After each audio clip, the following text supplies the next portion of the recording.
I mean, you could probably just get the 38, the old Saturday night special. And he's like, but then you'd have to reload. I'm like, what are you picturing? Do you want it to protect your house or to, I mean, honestly, I would think that what you need is just a fucking shotgun. That seems to be the way to go. I'm not getting one.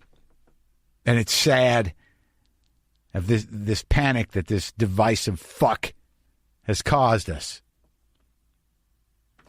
Drove out to Malibu, sat on that rock all the way down. I listened to Tim Maia, M-A-I-A, great Brazilian artist. I listened to Nobody Can Live Forever on repeat, man, on repeat.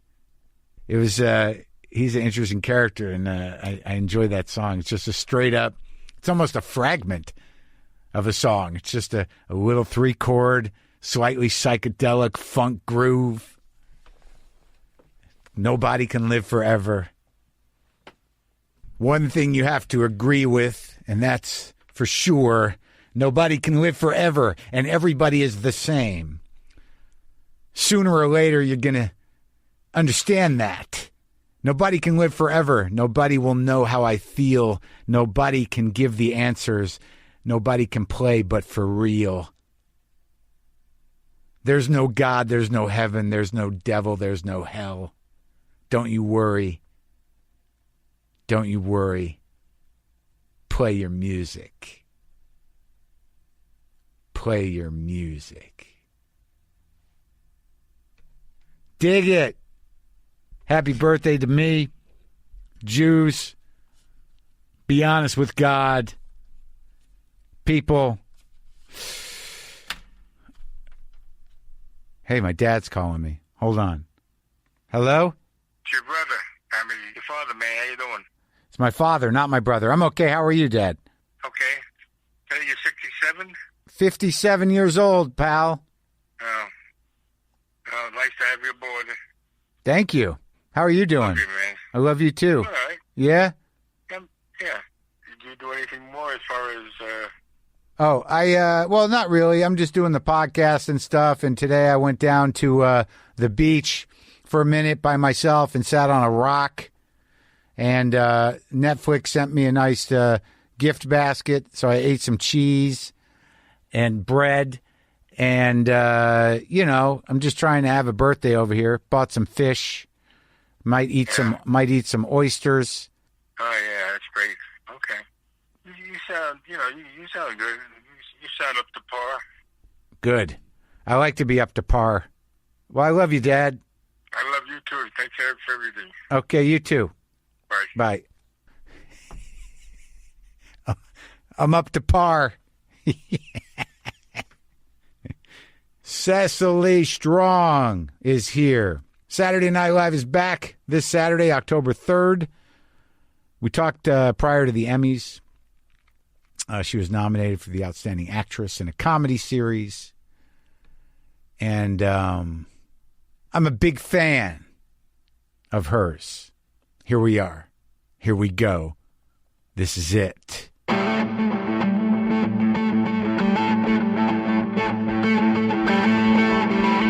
How are you? Can you see me? I'm all right. I can. How are you? Nice to meet you. Nice to meet you. Do we never met before, huh? I don't think so. I guess. I mean, if we did, it was, really quick passing. Not a thing. I think I was up there. I was at SNL once. What was I doing up there? Oh, I remember. I was interviewing Lorne, and I saw some. That's right. Yeah. I saw some people, but not you. No, I hide. Yeah. Do you? I'm not in the hallways. No. I'm usually on a couch. Is that a scene? Is there a hallway scene? If there is, no one told me. I don't know about it.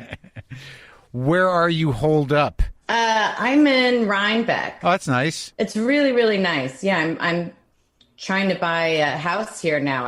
I've fallen in love with this part of New York. Yeah, there's a bunch of those little towns up there where people used to buy houses back in the day, and I guess they still do. I'd had a friend who had a house in Rhinebeck. It's pretty. Yeah, I have friends nearby. Is that the Hudson Valley? Yeah.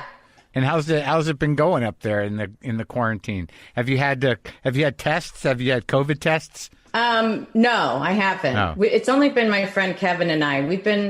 We left March 24th. I did a voluntary quarantine for 2 weeks from March 12th to March 24th. Yeah. And then that's. Because I had been with someone who had COVID. Oh, really? Yeah. But I took my temperature with this dinky little thermometer 18 times a day. Yeah.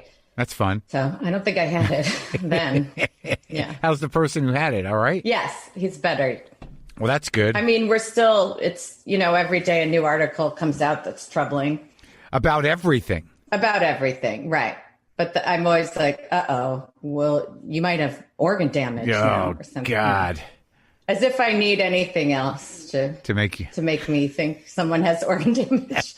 I'm already assuming it.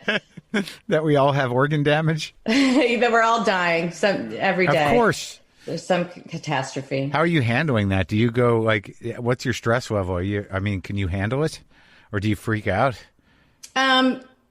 I've been better these days, maybe getting to sit more. And I have a psychiatrist and a therapist and Wellbutrin and Xanax if I need. Wellbutrin, that works for you? I really like it. I haven't done that in a long time. There was a period where I did some Wellbutrin. It used to be prescribed to get up. For quitting smoking. Yeah, right. It had a different name. Well, I think I knew it as Wellbutrin, but my mom was a nurse practitioner for a long time. And the first time I took it was just briefly to quit smoking. Did it work? In college. No. But I did quit smoking, just not then. Oh, and now you just take it for your brain? Now it's just for my brain. Oh, it used to jack me up, like speed. I used to feel like it used to get me crazy. Really? Yeah, I think so. But maybe I might have been doing other things. No, right. I think I'm so tired. It's like nothing can jack me up, and then nothing can put me to sleep. I have a whole a routine to get to bed. Your mom was a nurse? She's, I think, fully retired now. She was the nurse. She started in public relations for a long time, and then when she was 46, she went back to school to be a nurse. She got divorced, and then she became a nurse practitioner. Huh. And she worked at the Walgreens clinic for a long time and almost got them to unionize, but oh, really? But didn't do it. Yeah, she was a union leader type of person. Yeah, I mean, you have to be if you're from Chicago. Yeah, it's in our blood. Yeah, you got to unionize. Union. Yeah. She divorced your dad at 46? Well, my dad divorced her. Oh, but now I mean it's fine. Yeah. My parents divorced when I was older too. It's a weird thing where you have that moment where you're like, so what was going on the whole time? Yeah. Well, I was 10 or 11 and it was. Oh, wow. Okay. So my dad's been married to my stepmom for longer now. Oh. I think. Oh, I was 35. It wasn't that traumatic for me. Oh, I think it was probably traumatic for me. That's part of the Wellbutrin, maybe. Yeah. I mean, at 10, that's rough. When your folks get divorced at 10. Yeah. I mean, that's hard to say that's rough, and especially with everything now. I guess it depends how it goes after. Do you know what I mean? I mean, yeah. Right. But, trauma's trauma. Do you have other siblings and stuff? I do. I have an older brother, and I have a younger stepsister and an older stepbrother. Oh, a lot of people.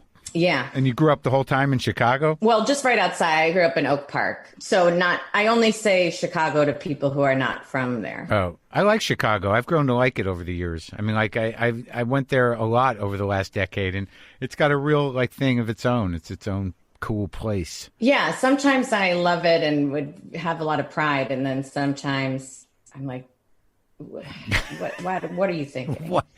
What causes that shift?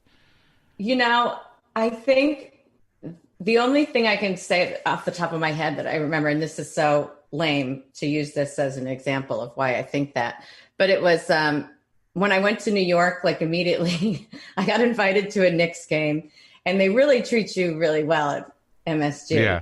And I was like a nobody on the show, and we still got to sit on the court and go to the owner's suite and everything. And I thought, well, the Bulls will do the same. It's my hometown, And they did not. And we were way in the back, and Jenny McCarthy and Belushi were on the court. And I was like, these are our stars from Chicago. What a bummer. Jenny McCarthy's a Chicago star? Yeah. Oh, you guys made her, huh? Yeah, sure. I mean, I'd prefer to talk about Michael Jordan. I Sure. mean, I think we are forever will be in the conversation because of Michael Jordan Oh, for sure. Who? and Barack Obama. Oh, yeah, Barack Obama, of course, and a lot of the other. There's some early sketch performers that were Chicago, but Bill Murray. That's part of it too. Yeah. Bill Murray's important, isn't he? Chicago, Bill. I think so. I think everybody was at least in Chicago. I get confused over who's Canadian and who's Chicago. I think he's Chicago. So when did you start getting interested in actually doing performing? Were you a little kid? I started. Yeah, I was little. I was just always singing and dancing and being a weirdo around the house. I did an impression of the shrunken head guy from Beetlejuice. Oh, you did? That's very specific. And so, yeah, that was the funniest one of me. He's only in that one scene or something. Yeah. And he just turns to look at Beetlejuice, and it was a great look. Yeah. It's not in your repertoire anymore? I don't know that anyone, I mean, I talk about it, obviously. Yeah. But then my parents put me in, I grew up in Oak Park. So this is a very Oak Park sounding preschool, but I went to Suburban Child Development Center. Wow, that sounds like, you were in trouble. Well, maybe. I mean, or it's very Oak Park and it's run by two lesbians with an acoustic guitar. Oh. What is Oak Park? Characterize it for me. So, well, Oak Park is different when I grew up than it is now, I'm pretty sure. But it's so Frank Lloyd Wright, Ernest Hemingway, that's all Oak Park. It's just right on the border of Chicago. So the trains go to Oak Park. Right. The taxes are getting higher. Good schools, but it's made the taxes go up a lot. But it was when I grew up, I was lucky enough that it was pretty economically, religiously, racially, whatever, diverse. I got to grow up around a lot of people and ideas. Yeah, I like that. You just like Frank Lloyd Wright and Ernest Hemingway, and that's sort of, get it? Frank Lloyd Wright. I'm an intellectual. I can say those two names. And the lesbian preschool. Yes. Yeah. Okay, so they sent you there, and that's when everything started. I took a drama class, yeah. And then my first play I did was Grapes of Wrath at the Village Players when I was 8. Oh, I assume you played a child? I played Ruthie Joad, who was 12, so... Wow, okay. Kind of a big deal. Yeah, I'll say. Yeah. And did you realize that you wanted to be on stage for your life? Was that it? Oh, absolutely. Yeah. No, I for sure did. And my uncle is a producer in New York and was always against it. Really? Until he couldn't be anymore. He was against it because he knew the life you were heading into? He was concerned for you? Yes. And then I think my mom told me recently, she had some relative that was worried I'd become a neurotic. Oh. She'll become a neurotic or something. Yeah. Well, she was right. So there's the diagnosis. She'll become a neurotic. What do you come from? What are your people? Do you come from Jews or what? No, my family is my dad and his brother were army brats, super waspy, but all their family's Southern. But so I don't know them very well. And my mom was waspy too. She grew up in New York, and her dad was like a Manhattan ad man. Ad man, old timey ad man. Yes, but being a wasp means you get a fun surprise. I made them both take DNA tests, and I made my mom take a DNA test, and there was like Spanish and Scandinavian in there. Oh, really? But in such high numbers. So I was like, Mom, so your grandma or great grandma had a different baby. She didn't tell the truth on paper. Right. So you have a lot of Spanish in you and Scandinavian? Not a lot, just and whatever a grandparent. I think it's like, and who knows? I mean, the numbers are 10% to 15% on one of the DNA tests I've done. That's a lot. At some point. So your dad, So your dad was like a military kind of guy? Yeah, he grew up. So I'm named after my grandfather, Colonel Cecily Strong, who's now in Arlington. But my dad had to answer the phone. Colonel Strong's residence, William speaking. Wow. He did that in your house? No, our house was like